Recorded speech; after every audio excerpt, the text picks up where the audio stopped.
So as you can tell, it's very, very grimy.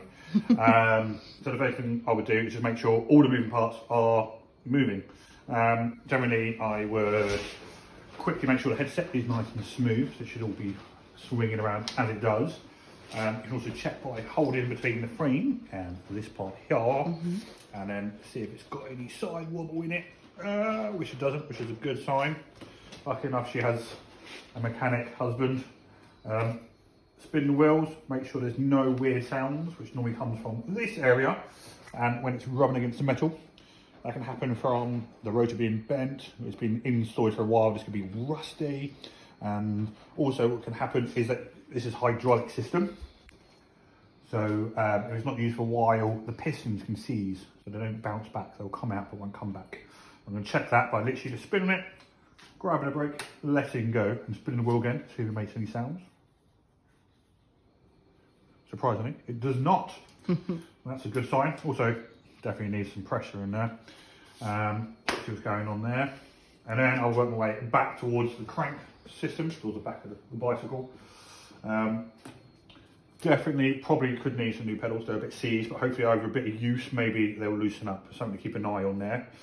All the moving parts, these have those little hinges in them, which makes it move. So I'm just going to check to make sure they're moving.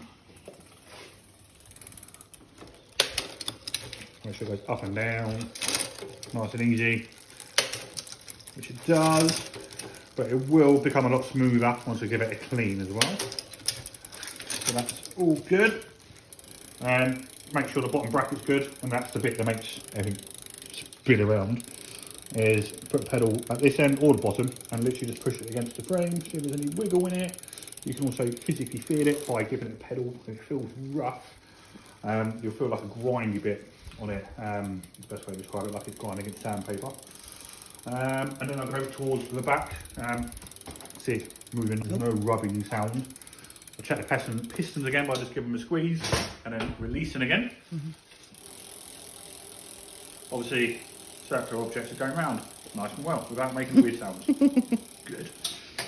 And then I'll check the gears, which are very dry, so oil is needed on those as well. So those, I'll just pedal the bike. If you can't do it in a stand, everyone has a stand, you can do it upside down. It's a bit more difficult. And then to check the gears is I don't pedal at all personally. I press one button, click, you can make it go up the cassette, and then pedal, and it should go up. And then I'll do it for every single gear. Stop, click, stop, click. Why do you stop? I stopped because it should have enough tension to go up there, because if you're pedalling while doing it, the cassette and chain are designed to like grab each other. So on the cassette, you'll see here, it's like this weird groove bit on the cassette. It's actually designed to grab the chain and pull it up into the right correct gear. So to make sure you get the tension really, really nice and smooth, personally, I just don't pedal and press one button. Because if you're pedaling and doing it, it really has that friction of movement to help it go up anyway, which is what it's designed for. But if you can do it without that, I personally think it shifts move up, because the tension that you put in for the cable works. I'll give an example of bad gearing. So this is like a barrel adjuster, like if you're tuning your lovely bass guitar. So we'll take all the tension out, which makes the cable slacker. I'll do one click and it won't go up a gear. So when this happens, go back to your barrel adjuster, hence me doing bikes and I never became a musician. You can tighten this up and it'll make funny noises. And a little bit of silver will start popping out, which means I'm adding tension. I'll keep on going until it pops up into that gear, which it has. Make sure it's correct. Go down a gear again. And up again. And you see it struggling a bit there, so do it up a little bit. And you can see it's doing this weird bit down, and that means there's a little bit more tension.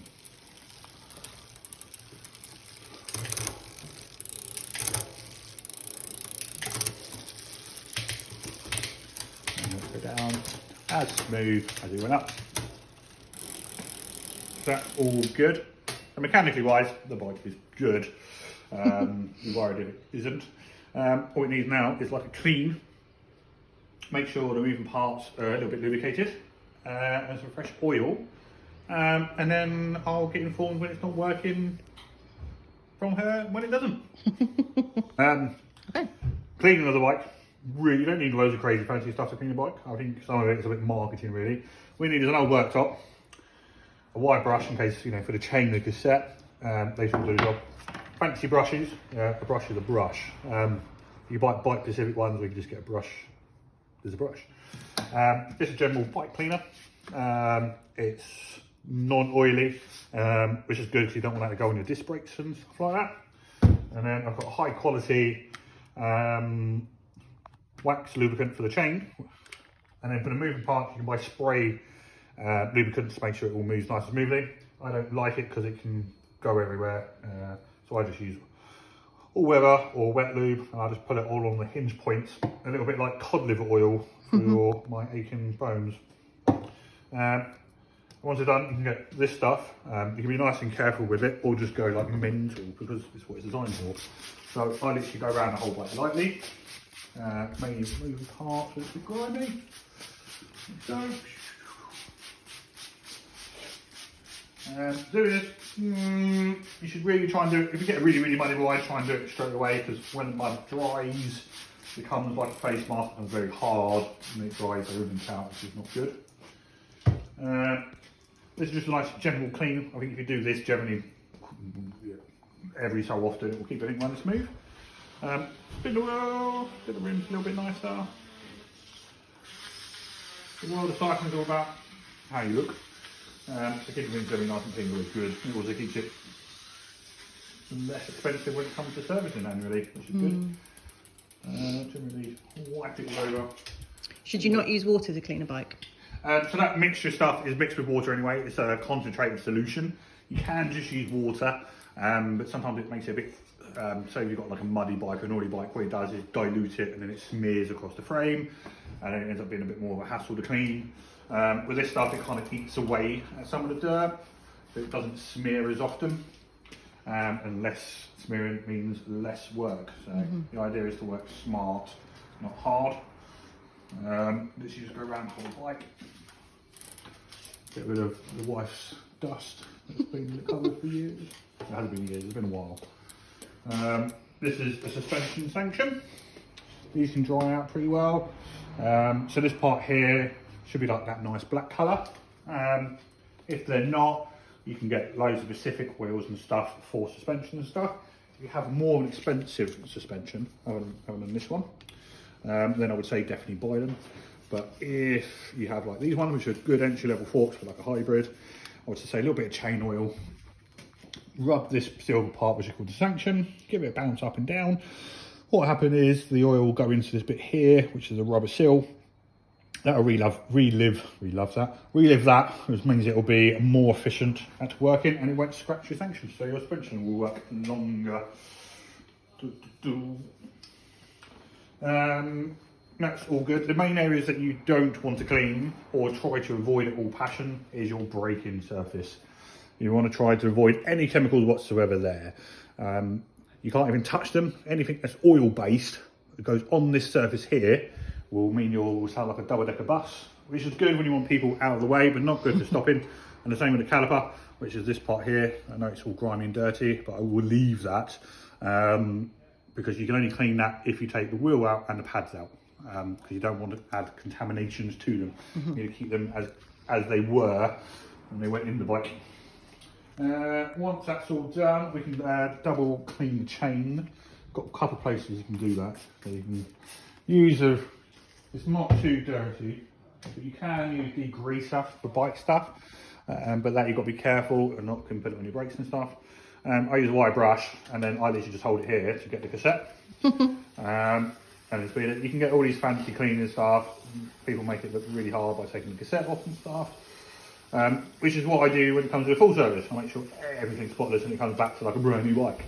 But this is just general maintenance to help people to sort of get their bike out the shed and they get it all working nice and smooth, and it will keep the cost down. It's, you know, you don't have to do loads. But that got loads of this little grimy surface rust on it, so I'm just going to spray it again. like so. And then lightly, this one can be a bit thin, you don't have to do this stage, but I like doing this anyway. Get a cloth, fold it up so it's nice and small, or like so on. And just hold it lightly. You don't want to hold it loads of pressure again, it's just taking off some of the surface rub, and also you don't want it to like grab into the cassette and hole stuff. Once that's all done as well, you can do it with the chain, which is a bit easier. So I spray the cloth with loads of crap. There we go.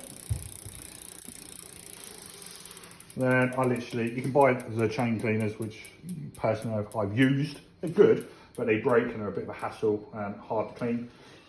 Old worktops, everyone has old worktops. Because they always ask for them back and you never give them back. Literally hold it light, don't hold a lot of force on it. To hold it force, it does this, which you don't want. Hold it lightly, and that's just taking some of the surface dirt off it.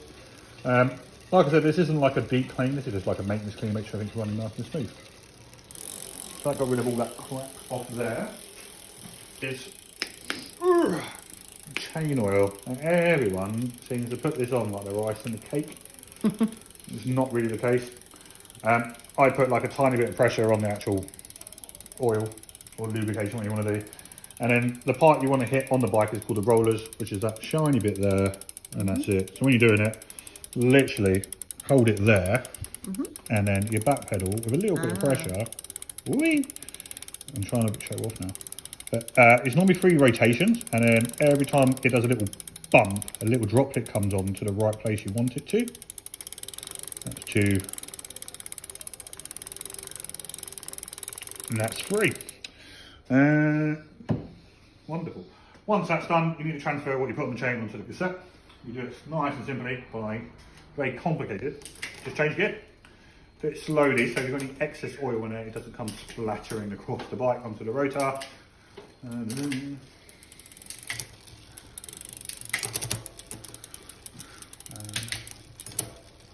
Basically what it all does, take the friction away from changing gear between 2 measurable objects. Once that's done, there is excess oil that will be dripping off the chain. Once it's transferred over, literally just hold it very, very lightly. You just take some of the excess drips off. Normally like 1 or 2 rotations with it. That is your chain done. So your shifting of gears and crying up hill climbs should be a bit easier. Next would be moving parts. Like I said, you can use a spray lubricant, but you do have the risk of spraying here and then going over to the other side of the bike, making you squeak. So I use this, and any part that's moving, in the sense like when I change gear, you see it's like a weird swing arm that moves. That's it, yeah. Yeah, so you've got a pivot point here and here. All I do is literally try to isolate a little bit of oil in each side. Once it's in there. And there's also a spring which is in there, a bit hard to see, it's just in here, and normally gets covered in crap. As you can see, it's quite exposed. I'll put a little bit of oil in there. Once that's all done, what I do is massage it in there, and all you have to do to massage it in there is change gear. Most of this is like quite simple stuff. It's just be in control, don't go crazy with stuff, and take your time. Once you feel like it's massaging it, it's all starting to ooze out a little bit, just give it a wipe over and then the excess will come off. That's all done. And these jockey wheels are nice and well. And the jockey wheels are this big wheel here and this little wheel here. You can sometimes put a little bit of oil on this part here and the other one up there, but these ones are running smooth, so there's no point. I'm going to do the same at the front spec now. Front mech always seems to be the one that gets the mud bath all the time, because obviously where the tyre is rotating, comes down here and covers it in rubbish. Once again, anything that's got like a pivot point on it, you can see like a pin there, a pin there, and a pin there, is generally put a little bit of love in it. Oh, Sorry. that's one will be better because it's a bit more liquidy. Bit in there, bit in there, bit in there. And once again, we'll massage it in there. And what you'll notice is if your front derailleur, when you push it into the highest gear, it's like literally trying to lift a heavy weight. Generally due to the fact that the moving parts are starting to seize, and that should loosen it up a little bit. You can see that is all good. Brakes work, that's all good. Tyres need a bit of pressure, but they seem okay. And if you're ever confused by it, your bike is full of information. Just need to look at it. So this is called a maxi rambler, which is the tyre. That is the circumference, and that is the width of the tyre. And this is the recommended, not even recommended. So that's the lowest you can pump your tyre up, and that is the max you can pump it up. So on your pump, it will say PSI, and that's what you go to. And on these valves, you just give this a little twist, give it a little push, and then you put the pump on it, and it will take air in. Once you've got the right pressure, do it tight, and you're ready to go to the pub. Other than that, it is a bike-shaped object that works, and she can stop, and she'll be happy, and all good.